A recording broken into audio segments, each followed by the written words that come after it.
Hi YouTube, welcome to my channel, FATT, Fantasy All the Time, where we do fantasy sports all year long. Right now, of course, as you all know it is football season. We are in week 9, and as of most of y'all right now are either in the playoffs, lucky guys, you're very lucky, and if you're in a situation like me, where you started 0-4, and you couldn't get a win if your life depended on it. I mean, right now, I would trade my soul for a playoff spot, but we all can't be that lucky. Uh, so let's see what's going on here. I am doing the week 9 review for our fantasy league here on ESPN.com for Heroes versus Villains. I am Gotham City Rouges, and I play Taco Corp. My team did pretty good. I scored 92 points, but I did leave Dwan Harris on the bench with 17. I started Tyreek Hill. It was horrible. It was just horrible because not everybody showed up. Jack Doyle didn't do anything. Jarvis Landry didn't do anything.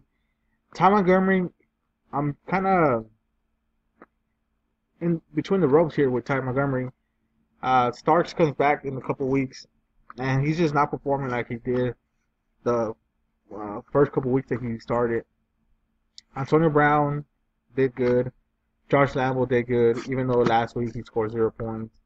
Mark Ingram, last week 0. He was benched. This week him and Tim Hightower both beasted.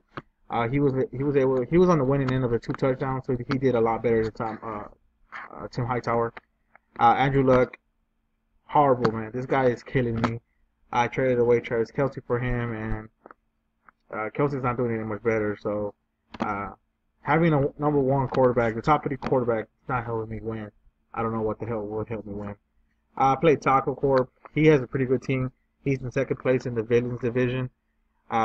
He left Mike Wallace with 18 points on the bench. I was kind of laughing that up. I was just thinking in my head, I'm going to win by 17 points. That did not happen. I ended up losing by 8 points. So DeJuan Harris on the bench, 17 points, killed me. If I would have started him over Tyreek Hill, I would have easily have won. Aaron Rodgers, 25 points. DeMarco Murray, 13 points. Dante Moncrief, 11 points. Kenny Britt, 10 points. Frank Gore, that guy is older than like everybody in the league. I want to say he's probably one of the oldest starting running backs in the league. And this guy is just showing that with age, he still has it. 19 points. DeMarco Murray gets a touchdown late. That killed me. Aaron Rodgers decides to try to come up with a win. He pushes for a win late in the fourth quarter, doubles up his points in the fourth quarter, just killed my chances of winning. Now, Taco Corp did start Dennis Pitta with 1 point, and his Broncos defense managed to go to 0. I was hoping for them to go to -8. That did not happen, but you know, it is just a horrible, horrible time here at Gotham City Rogues. I'm actually thinking about showing you guys some of my other leagues. I'm not doing as bad in some of my other leagues, and one of them actually I'm 9-0. So my next couple videos, I am going to show you that I'm not that bad at fantasy sports. It's just I can't get a win here. Like it's just everything is against me. Uh, like I said, I'm a floor mat. I'm here. I'm a floor mat. I'm getting stepped on by everybody. So uh, I know some of the guys were saying, "Oh, why do you have a YouTube channel if you're not good at fantasy football?" Hey, you know what? You can make a YouTube channel for free. Go ahead. It's fun. You have killer time. You can make fun of me on your channel all you want. But guys, like I said, I am gonna show you some of my other leagues, and I'm gonna make a video next couple of days just showing you my other fantasy leagues on here on the ESPN website, so I can show you that yes, I'm 2-9 and 2-7 in this league, but in some other leagues I'm actually doing really really good. So all it is depends on the draft.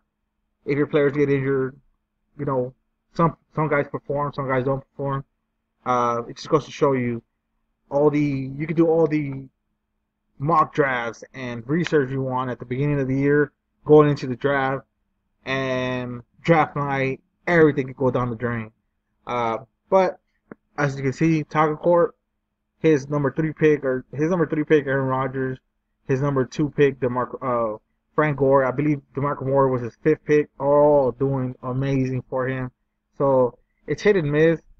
I wanted to touch Todd Gurley. I wanted to touch DeMarco Murray. I wanted to touch Frank Gore going into the draft, and that just proves to show that you can't play favoritism, and every guy, just because you think the other guys are not going to do that good doesn't mean they're not. So we don't know what's going to happen. Next year I'm going to just try to just do better. So let's see what's going on with the other guys in the league, and let's go review what they did. Okay, so let's check out what Cam Steele and Dark Adele did. Cam Steele is in the Heroes division, and he's on my side, and Dark Adele is in the Villains. He is in first place, and Cam Steele is one of the many teams in our division doing horribly. Oh, I forgot to mention earlier, we all agreed to make these dumb bets. I'm gonna have to eat one of those Packy chips, but they're not. Apparently, they don't sell them anymore. So I'm gonna have to eat like some kind of habanero chip or something. Rodney and Fernando Darkadale wins this week, so he gets to give Cam Steele a wedgie. So yeah, so hopefully I get to record that and share all that with y'all. Again, this is fantasy sports, so the more fun that you can have, and if you can play locally with a bunch of your friends, you're gonna have a killer time, even if you're 2-7 like I am. So this game came down to 1 point. We were watching it at Ronnie's house, and it was gut wrenching. Who was it? LaShawn McCoy couldn't get a yard. Jimmy Graham comes out of nowhere and has an amazing game. The Bills defense couldn't get a sack. They couldn't get anything. I believe LaShawn McCoy needed 5 more yards and he would have got the time point. They were at the goal line and they didn't do anything. So let's see what happened here. 85-84. Dark Adele had Tom Brady on the bye, so he picks up Colin Kaepernick. Colin Kaepernick only does 21 points. Outperforms Cam Newton by 7 points. LaShawn McCoy again underperformed this game. All he needed to do was get 5 yards and it would have been a tie. He beat Devonta Freeman, but Terrence West only scored 2 points, and Ezekiel Elliott, showing his true number 1 form, scoring 21. Sammy Coates, Terrell Pryor, Sammy Coates, big stinker, 0. I didn't see the game, but Fernando did tell me that Sammy Coates had a couple of drop passes in the end zone, so he was a red zone target, but didn't manage to get anything. Rashard Matthews, 18 points. All right, guys. So I mentioned to Garza that Fernando had Chris Hogan 0 projected, not on the bye week, and I mentioned to Fernando, hey, pick somebody up. I gave him advice on who to pick up. I didn't tell him, hey, make sure you don't. He knew he needed to pick up a player. It wasn't collusion. It will be collusion if I traded him one of my players for a bum kicker or something, or a bum defense. That's not what I did. I just gave him advice. I usually do a review and I do a preview of week to week. So if you watch my review or you watch my preview, some of you guys don't set up the lineup until Sunday morning, and the review reflects that you have not set your lineup. That's not collusion. That's just common sense. If your player's on the bye, put in a starter. So Rashard Matthews, 18 points, three receptions, 2 of them being touchdowns. Will get you 18 points. Greg Olsen kind of slowing down from the beginning of the year, 11 points. Travis Kelce, he used to be on my roster, 5 points. -7s from the Titans defense. This is why I was hoping that the Broncos were going to get -8, but did not happen. Mason Crosby, 7 points, adds up to a total of 85. Just enough points to beat Rodney. Jimmy Graham again blew up for 22. Julius Thomas didn't do anything. Bills defense didn't do anything. Matt Prater, the Detroit kicker, 15 points. That's pretty good. It's a killer game. It was a killer game. It came down to the last minute for the most part, last play. So had the Bills and and the Seahawks got into overtime, more than likely Ronnie will be giving Fernando the wedgie, but no, it's gonna be the other way around. So hopefully we get to record that, and I'll upload it here so we all can laugh at it and remember it for all time. All right, so let's go to the next guys. All right, so let's check out what Thor's Hammer and Despicable Lee managed to do this week. Derrick Henry 0 points. I think he went out with an injury. So Thor's Hammer scored 64 points. Jameis Winston 21. That just proves to show that just because Derek Carr showed up last week does not mean he's going to show up this week. A lot of people, a lot of you guys are going with Jameis Winston as your number one. And from earlier in the season, him and Mike Evans seem to be on the right page at all times. Julio Jones 17, Amari Cooper 5. Again, he blew up last week. Did not mean he was going to do it this week. Devontae Adams 10, Kobe Fleener 4, Vikings defense 3, Sebastian Janikowski 11, 64 points. Austin Hooper 10 points on his bench, and Randall Cobb 7 points on his bench. It wouldn't have been enough. Despicable Lee, his team showed up to play. He beat me last week. Phillip Rivers 19, Sarah Crow, Darren Sproles both with 6 points. Jordy Nelson 15 points. Cole Beasley, I'm not a big fan of that guy, but he's performing well above his stature and his draft status and ADP average draft position. So 11 points. Jason Witten 19 points. I started him in one of my other leagues. Killed it. Michael Thomas 19 points. Cowboys defense and Justin Tucker 9 points.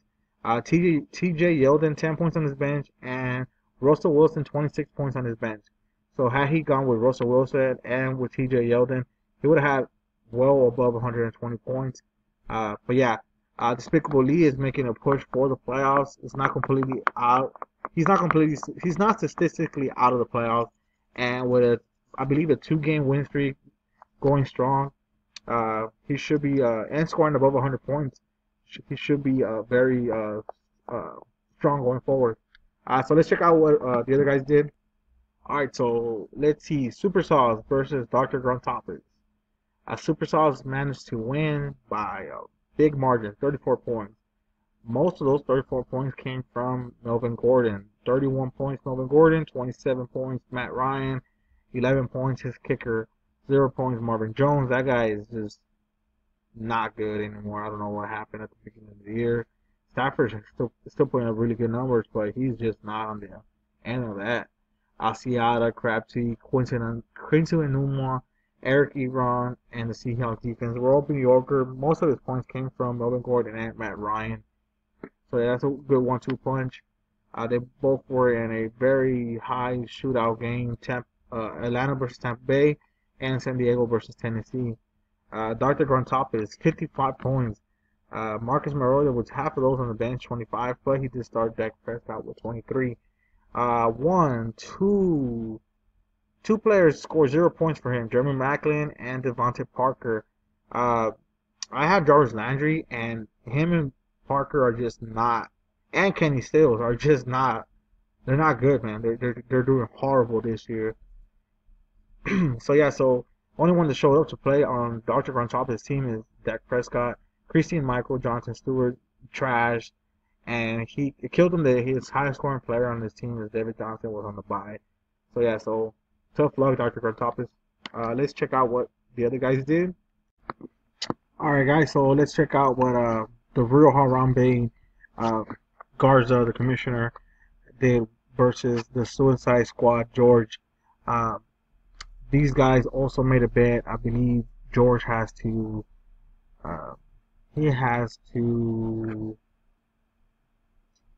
Man, what is the word? He has to dye his beard. He's gonna have to dye his beard gray. So let's see what happened with these two guys. They scored quite a bit of points, 109 to 103. George has a lot of points on his bench.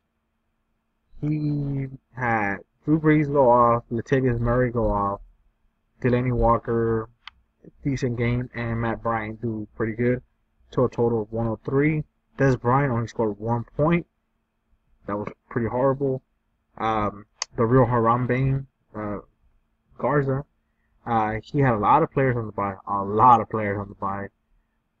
Spencer Ward was injured. So he has Devontae Booker and Tim Hightower. As I mentioned earlier, I have man, I'm going blank on names here. He has Tim Hightower and I had Mark Ingram on my team. They both did pretty good, but Mark Ingram did get all the touchdowns. Mike Evans is, like I said, solidifying his wide receiver one status. He might be the number one wide receiver at the end of the year. So possibly he is going to knock off either Antonio Brown, Odell Beckham, and Julio Jones as the top three wide receivers in the league. So going into next year, it's probably going to be those are going to be the top four picks, or top five picks, because we had to throw in Le'Veon Bell into the mix. Unless he goes to a horrible team doing free agency, which would just really suck and destroy any value he has. So let's see what all his other players. Allen Robinson, 13 points, finally shows up. T.Y. Hilton, 14, and he left Tyrod Taylor for 25 points on his bench. So I probably would have started Joe Flacco over Pittsburgh. Nobody would have thought that Tyrod would have scored 25 on the Seattle defense. So all in all, it was a very good game. So those were the three bets that we did. Garza versus George on dyeing either hair or the beard. Me and J-Lo on the Packy chip, the real spicy chip, and Rodney and Fernando with the wedgie. Not crazy about the wedgie, and I'm not crazy about dyeing my hair. So those were all the three bets. We were playing poker after while we were watching the Monday night game. Last week's Monday night game. So yeah. So let's see what the last matchup did. I'm trying to keep the videos to under 15 minutes, but it's very hard. Sometimes I catch myself just going on and on the first review, which is usually my video, my review of the review of my game. I usually waste like 5 minutes talking on that one. So I'm gonna try to get better at it, so I could make the videos a little shorter, so that everybody can sit through them and actually watch the whole thing without having to actually take up half an hour or something. So let's see. Bear with me, guys. Again, I appreciate the support. I appreciate all the views. So let's see what the last matchup of the week did. Okay, guys. So this is the last matchup of the week. Team Moreno versus the Harambeans. Team Moreno gets the win by 10 points. He had a lot of players on the bye, a lot of injured players, and a lot of players who didn't do anything on the bench. Buccaneers defense -4, so thank God he started the Panthers. The Harambeans left 39 points on his bench. Stephon Diggs, Blake Bortles, and Mike Gillislee. That guy's pretty good. The Harambeans started Matt Stafford, Matt Forte. He managed to pick up Chuck Carter, who hasn't been doing anything. Antonio Gates, 13 points, and Tyrell Williams, 12 points. Those San Diego receivers are kind of tricky. You never know who's going to get the touchdowns. You never know who's going to score in double-digit points. And you never know which one of them is just not going to do anything. So, yeah, 84 points out of the Harambeans. Not enough for Team Moreno. Managed to score 94 points. Eli Manning, 22 points. Jay Ajayi, 18 points. And Odell Beckham Jr., 16 points. So, congratulations, Eric. You got a good win here. Theo Riddick, 7 points. Brandon Cook, 6. Baldwin, 8. Dwayne Allen, 1. And Panthers and Adam and Terry round out to 9 and 7 each. So that was the review of this week's last week's matchups. I am going to try to stick to the 2 videos a week. We were trying to get Garza to do the preview video, but we couldn't get our schedules lined up properly, and I was a little busy during the week. So I'm going to start taking this YouTube channel a little bit more seriously. Like I said, I am going to do a year-round fantasy sports. I have a basketball NBA fantasy league. I only did one. And I have a hockey league. And in both, I know it's early, and I know they're very long seasons for those sports. But as of right now, I'm in first place in both of them. I'm in second place in the NBA, and I'm in first place in the hockey league, which is very exciting. But I did start the hockey league 2 games late or 3 games late. Um, so I actually started off with a 3-0 record or 2-0 record. But you know, it doesn't matter. I didn't want to miss out on the whole hockey season, so that's why I did it. But enough of that. Enough about that. I will be making a solo video for the hockey league. I don't know anything about hockey, but it's gonna be fun because there's a fantasy sports aspect to it, and that's what this channel is about. Click like and subscribe, please. And I will be uploading a picture of some of the shirts that I want to make. I want to get y'all's opinion, and I want to see if everybody from the league wants to pre-order one. Uh, I would appreciate it if y'all help me out with the cause and help me, make this channel popular and um, help me, get more followers and more views. Appreciate it, guys, and I will edit and post this very shortly, hopefully by tonight, and I will have the predictions video ready before tomorrow, before the Thursday night game.